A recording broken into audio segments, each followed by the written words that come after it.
ስለ አንቶኒ ጎርደን የምንሰማው መረጃ ምንድን ነው? ይህንን ተጫዋች ለማስፈረም የተለያዩ ትላልቅ የአውሮፓ ክለቦች ፍላጎት አላቸው። ቼልሲ ተጫዋቹን ለማስፈረም ፍላጎት እንዳለው የተለያዩ የመረጃ ምንጮች እየዘገቡ ይገኛሉ። ባየር ሚኒክም ተጫዋቹን ለማስፈረም ፍላጎት አለው። ከዚህም በተጨማሪ የሰሜን ለንደኑ ክለብ አርሰናል ጥራት ያለው የመስመር አጥቂ ማስፈረም ስለሚፈልግ ሊያስፈርማቸው ከሚፈልጉ የመስመር አጥቂዎች መካከል ይህ የኒውካስል ዩናይትዱ ኮከብ አንቶኒ ጎርደን ተጠቃሹ ተጫዋች ነው። ሊቨርፑልም ተጫዋቹን በእቅድ ውስጥ ማስገባቱን በርካታ የመረጃ ምንጮች እየዘገቡ ይገኛሉ። ታዲያ ስለዚህ ተጫዋች የምንሰማው መረጃ ምንድን ነው? የትኛው ክለብ ነው በትክክል የተጫዋቹ ፈላጊ ሆኖ እንቅስቃሴዎችን እያደረገ የሚገኘው? ምናልባትም ተጫዋቹ ከኒውካስል ዩናይትድ ጋር የሚለያይ ከሆነ ወደ የትኛው ክለብ ሊያመራ ይችላል?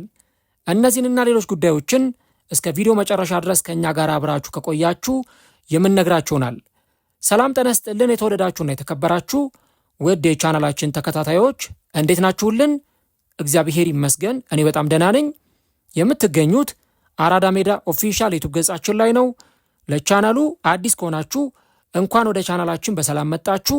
ቻናሉንም ሰብስክራይብ ያላደረጋችሁ አድማጮቻችን ቻናሉን ሰብስክራይብ በማድረግና የደወል ምልክቷን በመጫን የቻናላችን ቤተሰቦች እንድትሆኑ የአክብሮት ግብዣችን ነው። እንዲሁም ደግሞ ዩቲዩብ ፕሮግራሙን ለበርካታ ተመልካቾች እንዲያደርሰው የእናንተ በብዛት ላይክ ማድረግ እጅግ በጣም ያስፈልገናል። ስለዚህ ቪዲዮአችን ቫይራል እንዲወጣ ይህ ፕሮግራም ቢያንስ በትንሹ 1000 ላይክ እንዲኖረው እንፈልጋለን። እናም ሁላችሁም ፕሮግራሙን ስትጀምሩ ላይክ እያደረጋችሁ መጀመራችሁን አስታውሱ። የአራዳ ሜዳ ኮሜንታተር ተስፋ ወርቅ ሉል ሰገድ አብሬያችሁ ቆይታ አድርጋለሁ። ፈጣሪ ፈቅዶ በዚህኛው ፕሮግራማችን በሁለተኛው ዝግጅታችን ዳግም ከእናንተ ጋር ተገናኘን። በዚህኛው ፕሮግራማችን ክፍል የአንቶኒ ጎርደንን የወደፊት የኒውካስል ዩናይትድ ቆይታና እነ ቼልሲ እነ ባየር ሚዩኒክ እና አርሰናል ከተጫዋቹ ጋር ምን አይነት የዝውውር ፍላጎት ነው ያላቸው የሚለውን ጉዳይ በዚህኛው ፕሮግራማችን ላይ የምንመለከት ይሆናል ማለት ነው። እንግዲህ በተለይም ደግሞ በቀጣዩ የዝውውር መስኮት የዚህን ተጫዋች ስም በተደጋጋሚ ጊዜ ስንሰማው ልንቆይ እንችላለን እና አሰልቺ ከሚባሉ ዝውውሮች መካከል አንዱ የዚህ ተጫዋች ዝውውር ሊሆን ይችላል። አንቶኒ ጎርደን በመጪው ክረምት ከኒውካስል ጋር የሚለያይበት እድል በጣም ሰፊ ይመስላል። እንደውም ከኒውካስል ጋር የሚለያይበት ሁኔታ ከጊዜ ወደ ጊዜ እየጨመረ መምጣቱን ዚ አትሌቲክ በመረጃው ዘግቧል። የሚገርመው ኒውካስል ዩናይትድ በዚህ ክረምት ከትላልቅ ተጫዋቾቹ ጋር የሚለያይበት እድል በጣም ሰፊ ነው። በተለይ እንደነ ሳንድሮ ቶናሊ ያሉ ተጫዋቾች ክለቡን ለቀው ሊወጡ እንደሚችሉ በርካቶች ይናገራሉ። ታዲያ ኒውካስልን ለቀው ይወጣሉ ተብለው የተጠቀሱ ከሚገኙ ተጫዋቾች መካከል ደግሞ ሌላኛው የመስመር አጥቂው አንቶኒ ጎርደን ነው።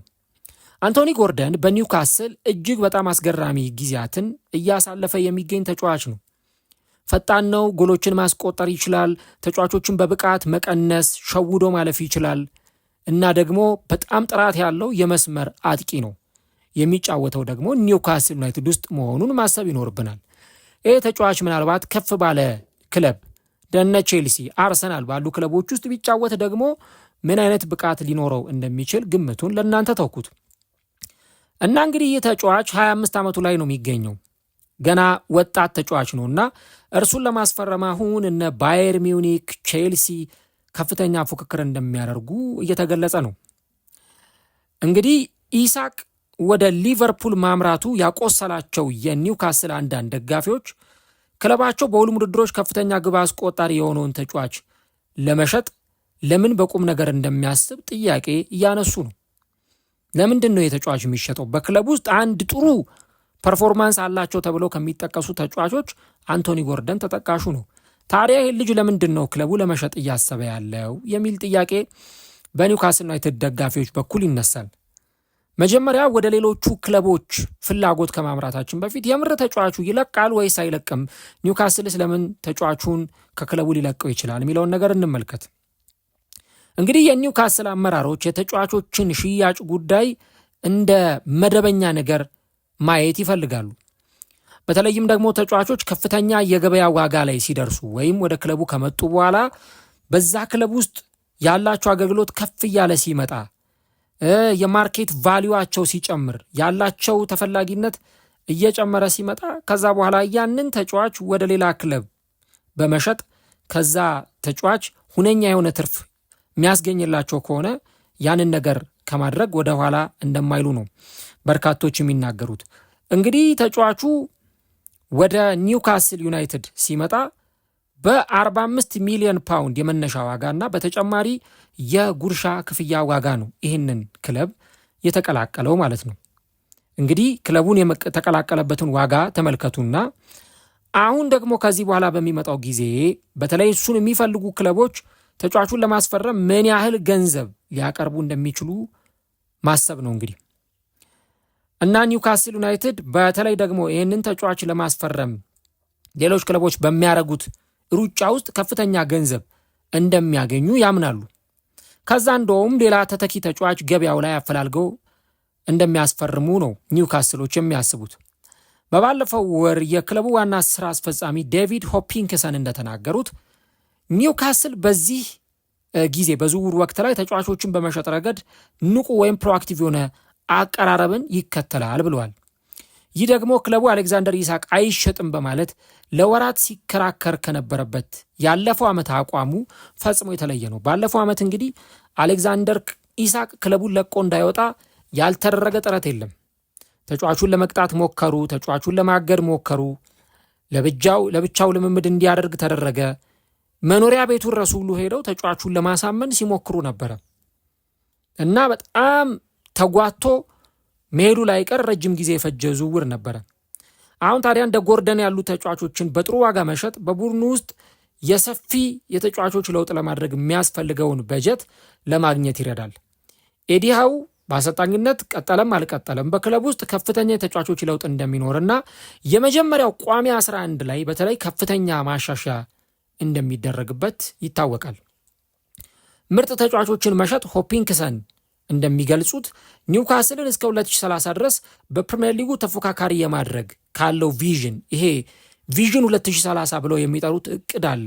እስከ 2030 ድረስ ኒውካስልን ለዋንጫው ተፎካካሪ እንዲሆን ኒውካስል እኮ በአረቡ ባለሀብት ሙሐመድ ቢን ሰልማን ባለቤትነት የሚተዳደር ክለብ ነው እና እንደውም ምርጥ ከዋክብ ተጫዋቾችን እንዲሰበስብ ይጠበቃል፣ ዋንጫዎችን እንዲያሸንፍ ይጠበቃልና በ2030 ሊያሳኩ ስለሚፈልጉት የፕሪሚየር ሊግ ዋንጫ ስብስባቸውን እንዲያዋቅሩ ይረዳቸዋል። ነገር ግን ከዚህ ጋር ደግሞ ይጋጫል። ትልልቅ ተጫዋቾችን እየሸጣችሁ ለዋንጫ ስለመፎካከር ማሰብ ከባድ ነው። ነገር ግን ክለቡ በአጭር ጊዜ ውስጥ ውድ ተጫዋቾችን በመሸጥ በመካከለኛና ረጅም ጊዜ ውስጥ ራሱን ይበልጥ ማሻሻል እንደሚችል ነው ኒውካስል የሚያስበው። የዝውውር የመረጃ ምንጮች እንደሚጠቁሙት ኒውካስል ሳንድሮ ቶናሊን፣ ቲኖ ሊቭራሜንቶን፣ ብሩኖ ጊማሬሽን ከመሸጥ ይልቅ ጎርደንን ለመሸጥ ያለው ፍላጎት እጅግ በጣም ከፍተኛ ነው ይላል ዚ አትሌቲክ በመረጃው። ኒውካስል በጥር 2023 ለእንግሊዛዊው አጥቂ ለኤቨርተን ከከፈለው ቅድም ከነገርኳችሁ 40 ሚሊዮን ፓውንድ እና ተጨማሪ የጉርሻ ክፍያ 5 ሚሊዮን ፓውንድ በተጨማሪ ከፍተኛ ትርፍ ከተጫዋቹ እንደሚያገኝ ይጠበቃል። አሁን ጎርደን በተአምር በ50 ሚሊዮን ፓውንድ በ60 ሚሊዮን ፓውንድ የሚሸጥ ተጫዋች አይደለም። አፕሮክሲሜትሊ ከ80 ሚሊዮን ፓውንድ በላይ የሚጠየቅበት ተጫዋች ነው። የክለቡ ሰዎች ተጫዋቹን ለመሸጥ እንዳልተገደዱ ቢናገሩም እኛ በግድ አይደለም ተጫዋቹን የምንሸጠው ብለው ቢናገሩም የቀረበው የገንዘብ መጠን ግን ትክክለኛ መሆን እንዳለበት ያሳስባሉ። ከኢኮኖሚያዊ ጥቅሙ ባለፈ በክለቡ ውስጥ ያሉ አንዳንድ ሰዎች ጎርደን በቲንሳይድ ወይም በኒውካስል ያለው ቆይታ ወደ ማብቂያው ተቃርቧል ሲሉ ያምናሉ። ጎርደን በዚህ ውድድር ዘመን 17 ግቦችን ለማግፓይስ ያስቆጠረ ሲሆን 10ሩን በቻምፒየንስ ሊግ ከመረብ ማሳረፍ የቻለ ተጫዋች ነው። ይህም የነርሱ ምርጥ የግብ ማስቆጠር ወይም የተጫዋቹ ምርጥ ጎል ካስቆጠረባቸው ሲዝኖች አንዱ ቢሆንም በፕሪሚየር ሊጉ ግን ያስቆጠረው 6 ግቦች ብቻ ሲሆን 2 ግብ የሆኑ ኳሶችን አመቻችቶ አስቆጥሯል። በሀገር ውስጥ ያለው በሊግ ውድድር ላይ ያለው ብቃት ወጥ አይደለም። ይልቁንም ቻምፒየንስ ሊግ ላይ ነው ተጫዋቹ ጥሩ ፐርፎርማንስ ያለው። ስለዚህ ምናልባት ከዚህ ክለብ ሊለቅ የሚችልበት እድል ሰፊ እንደሆነ ይገለጻል። ወደ ሌሎቹ ክለቦች ፍላጎት እንሄድ። ክለቦች ምን አይነት ፍላጎት አላቸው የሚለውን ስናይ መጀመሪያ የምናየው ባየር ሚዩኒክን ነው። ባየር ሚዩኒክ ይህን ተጫዋች ለማስፈረም የእውነት ፍላጎት አለው ወይ? ጥሩ የመስመር ተጫዋቾች አሏቸው። ሰርጂኝ ኛብሪ፣ ኦሊሴ፣ ሉዊስ ዲያዝ የመሳሰሉ ተጫዋቾች አሏቸው። ታዲያ ይህን ተጫዋች ለማስፈረም ፍላጎት አላቸው ወይ ተብሎ ተጠይቆ ነበርና የዚህ አትሌቲኮቹ ጸሐፊዎች እነ ጄምስ ማክኒኮላስ እነ ክሪስ ዎግ እንደሚናገሩት ከሆነ አዎ በትክክል ባየር ሚዩኒክ ተጫዋቹን ለማስፈረም ከፍተኛ ፍላጎት አለው። በተለይ አሁንም ጥሩ የመስመር ተጫዋች ለማግኘት እቅድ አላቸው። ጎርደን ከዋነኞቹ አማራጮቻቸው መካከል ደግሞ አንዱ ነው። ምንም እንኳን የ19 ዓመቱ የሌፕዚግ የመስመር ተጫዋች ዲያሞንዴ የባየር ሚዩኒክ ቀዳሚ ዓላማ ቢሆንም ይሄ ዲዮማንዴ የተባለው ተጫዋች ዋጋው ግን በጣም ውድ ሊሆን ይችላል። ጎርደን ግን እንደ አማራጭ በቁም ነገር እየወሰዱት እንደሚገኙ እነዚህ የመረጃ ምንጮች ያሳያሉ። የጀርመኑ ግዙፍ ክለብ ጎርደንን በባየር ሚዩኒክ ሃሪኬንን እንዲቀላቀል ማሳመን እንደሚቻልም ያምናሉ። ይህም ባየር ሚዩኒክ ከፕሪሚየር ሊግ አጥቂዎች የመግዛት ዝንባሌያቸውን የበለጠ ይጨምራል። ለምሳሌ ኬንን ሲገዙ ከፕሪሚየር ሊጉ ክለብ ቶተንሃም ነው። ዲያዝን ሲገዙ ከፕሪሚየር ሊጉ ክለብ ሊቨርፑል ነው። ስለዚህ እንዲህ አይነት አቅም ያላቸውን ተጫዋቾች ከሊጉ ክለብ የመግዛት እቅዳቸው አሁንም በዚህ ተጫዋች ሊተገበር ይችላል። ዲያዝን ሲያስፈርሙ በ60.8 ሚሊዮን ፓውንድ፣ ከዚያ ቀደም ብሎ ኦሊሴን ከፓላስ፣ ሃሪኬን ደግሞ ከቶተንሃም ቡድኑን ተቀላቅለዋል። ኢቨን ጃክሰን ያስፈረሙት ከቼልሲ እግር ኳስ ክለብ ነው። ይሁን እንጂ እስካሁን ድረስ ከኒውካስል ጋር የተደረገ ቀጥተኛ የክለብ ለክለብ ግንኙነት እንደሌለ የመረጃ ምንጮቹ ይገልጻሉ። ወደ ቼልሲ ስንመጣ ደግሞ ቼልሲ ጎርደንን ለመግዛት ፍላጎት አለው። ዝውውሩ ቼልሲ ለቀጣዩ የቻምፒየንስ ሊግ ውድድር ከማለፉ ወይም ካለማለፉ ጉዳይ ጋር የተገናኘ አይደለም ይላሉ እነዚህ የመረጃ ምንጮች። ቼልሲ ወደ ቻምፒየንስ ሊግን ባይገባ ጎርደንን ለማስፈረም መንቀሳቀሱ አይቀርም። ምንም እንኳን ቼልሲ ተጫዋቹን ቢፈልገውም በተለይ በ2022 ከኤቨርተን ለማስፈረም እንደፈለጉት ሁሉ አሁንም ሌሎች ሊያስፈርሟቸው ከሚፈልጉ ተጫዋቾች መካከል አንዱ ይህ ተጫዋች ነው። ነገር ግን የቼልሲ ዋና ትኩረት አሁን ዋና አሰልጣኝ መሾም፣ እንደ ግብ ጠባቂ ያሉ ዲፓርትመንቶች ላይ ዝውውሮችን ማድረግ ነው። ሆኖም ግን የእጩ ተጫዋቾች ዝርዝር የተዘጋጀ ሲሆን ለዚህ የቀጣዩ የክረምት የተጫዋቾች የዝውውር መስኮት በፕሪሚየር ሊጉ ዝግጁ የሆኑ ወይም ሬዲሜድ ፕሪሚየር ሊጉን የለመዱ ተጫዋቾች ቅድሚያ እንደሚሰጣቸው በቼልሲ ቤት ይገለጻል። እና እነዚህ መረጃዎች እንደሚገልጹት ከሆነ ክለቡ በከፍተኛ ሊግ ወይም በፕሪሚየር ሊጉ ልምድ ያላቸውንና በአንድ የውድድር ዘመን በአራት ውድድሮች ቻምፒየንስ ሊግ ወይ ፕሪሚየር ሊግ፣ ኤፍ ኤ ካፕም ካራቦ ካፕም መጫወት የሚችሉ ከባባድ የጊዜ ሰሌዳ ወይም የጨዋታ ስኬጁሎች ላይ መጫወት የሚችሉ ተጫዋቾችን ይፈልጋሉ። እንዲሁም ስነ ልቦናዊ ብስለት ያላቸውና ጠንካራ ስብዕና ያላቸው ተጫዋቾች ይፈልጋሉ። ስለዚህ ኒኮላስ ጃክሰን አሁን ከዚህ ክለብ ጋር የማይቀጥል ከሆነ እንደነ ጎርደን ያሉ ተጫዋቾች ክለቡን የሚቀላቀሉበት እድል ሊኖር ይችላል። ወደ አርሰናል እንምጣ። የሰሜን ለንደኑ ክለብ አርሰናል አንቶኒ ጎርደንን ለማስፈረም ለረጅም ጊዜ የተከታተለው ተጫዋች ነው እና በባለፈው ክረምትም እንደምታስታውሱት እነ ማድዌኬን ከመሳሰሉ ተጫዋቾች ጋር አርሰናል ስሙ ከመያያዙ በፊት ሊያስፈርማቸው ከነበሩ ተጫዋቾች መካከል አንዱ አንቶኒ ጎርደን ነበረ። አርቴታ በዚህ ዓመት በግራ መስመር አጥቂ ያስፈርማል ተብሎ ይጠበቃል። ነገር ግን የጎርደን የአርሰናል የዝውውር እቅድ ደግሞ ቀጣዮቹ ጊዜያት ላይ አብረን የምናየው ይሆናል። እንግዲህ አርሰናል በዚህ በግራ መስመር ላይ የሆነ አጀስትመንት ማድረጉ አይቀርም። ምክንያቱም ማርቲኔሊ ባለው አጫዋወት አርሰናሎች ደስተኛ አይደሉም። ትሮሳርድ ክለቡን መልቀቁ አይቀርም። በዛ ላይ እድሜውም እየጨመረ ነው ያለው። ስለዚህ አርሰናል ፍሬሽ የሆነ ተጫዋች እዚህ ቦታ ላይ ማምጣት ይፈልጋል። ለዛ ነው ከፔዥው ተጫዋች ከኪፍቻክ ቫራስኬሊያ ጋር ከጆርጂያዊ ተጫዋች ጋር ስሙ ተያይዞ የተነሳ የሚገኘው። አንቶኒ ጎርደንንም ለማስፈረም አርሰናል የሚፈልገው በዚህ ምክንያት ነው።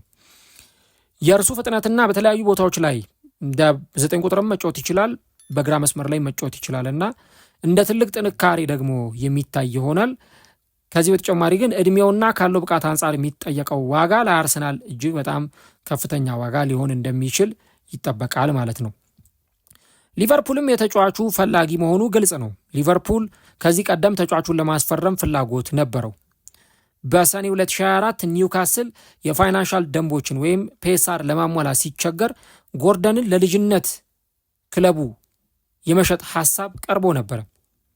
እንግዲህ አስቡት፣ ተጫዋቹ በኤቨርተን ማሊያ ሲጫወት ደግሞ የሚታወቅ ተጫዋች ነው እና ወደ ሊቨርፑል ቢሄድ የኤቨርተን ደጋፊዎች ምን አይነት ስሜት ሊሰማቸው ይችላል? ተጫዋቹ ልክ እንደ ከሃዲ ሁሉ ሊመለከቱት ይችላሉ። ምክንያቱም ወደዛ ክለብ ሲያቀና በኤቨርተን የተጫወተ ተጫዋች መሆኑንም የተጫዋቹን የተጫዋችነት ዘመን ወይም የተጫዋችነት ታሪኩን ሳንዘነጋ ማለት ነው።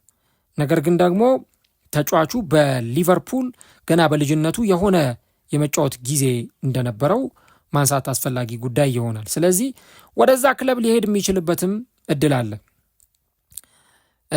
ነገር ግን እንደ መረጃ ምንጮቹ ከሆነ ጎርደን በ75 ሚሊዮን ፓውንድ ወደ ሊቨርፑል እንዲያመራና ጆ ጎሜዝ በ45 ሚሊዮን ፓውንድ በተቃራኒው ወደ እዛ ክለብ እንዲያቀና ስምምነት ተደርጎ ነበረ። ነገር ግን ኒውካስል ያንን ስምምነት ሰርዞ በምትኩ ኤሎዌት አንደርሰንና ያንኩባ ሚንቴን ሸጧል ማለት ነው። ያ ስምምነት ቢፈርስም አንዳንድ የኒውካስል ሰዎች የተጫዋቹ ሀሳብ እንደተከፋፈለ በርካቶች ይናገራሉ እና ጎርደን በነሐሴ ወር ለዴሊ ሜል በሰጠው ቃለ መጠይቅ በጣም አስቸጋሪ እንደነበር ያ ወቅት ተናግሯል። በጥቅምት 2024 ደግሞ የተሻለ ኮንትራት ፈርሟል ማለት ነው። ታዲያ ጎርደን ምን አይነት ሀሳብ አለው ወደ ሌሎች ክለቦች ስለማምራት የሚለውን ጉዳይ ስንመለከት ጎርደን ከቅርብ ጊዜዎቹ ዘገባዎች በኋላ ለመገናኛ ብዙሃን አስተያየት ሰጥቶ አያውቅም። ክለቡን ለመልቀቅ ጥያቄ አላቀረበም ወይም የመሄድ ፍላጎት እንዳለውም አልገለጸም። ልክ እንደ ኢሳቅ ሁሉ ጎርደንም ኒውካስል ለትልቅ ዋንጫዎች የሚፎካከር አዲስ ስታዲየምና የልምድ ማዕከል የሚገነባ ክለብ እንደሚሆን ተነግሮት ነው የመጣው፣ አሳምነውት ነው የመጣው። ነገር ግን እነዚያ ትልልቅ እቅዶች እስካሁን ይፋ አልሆኑም። የስታዲየሙም ጉዳይ ለትልልቅ ዋንጫዎች የሚፎካከር ጉዳይን ማንሳት ይቻላል እና እንደውም ኒውካስል ጭራሽ ወደኋላ እየተንሸራተተ ነው ሁሉ በውጤት ስናየው። ለጎርደን ቅርብ የሆኑ ሰዎች እንደሚናገሩት ተጫዋቹ ክለቡን ለመልቀቅ እየወተወተ ነው የሚለውን ወሬ ቢያስተባብሉም ኒውካስል ለሻምፒዮንስ ሊግ ማለፍ ካልቻለ ግን አማራጮችን እንደሚያጤን አልሸሸጉም። ዘንድሮ ደግሞ ኒውካስል ባለው ውጤት አይደለም ቻምፒዮንስ ሊግ፣ ዩሮፓ ሊግም ኮንፈረንስ ሊግም የሚያስገባ ውጤት የለውም። ምክንያቱም አሁን ክለቡ ከወገብ በታች ነው በደረጃ ሰንጠረዡ ላይ የተቀመጠው።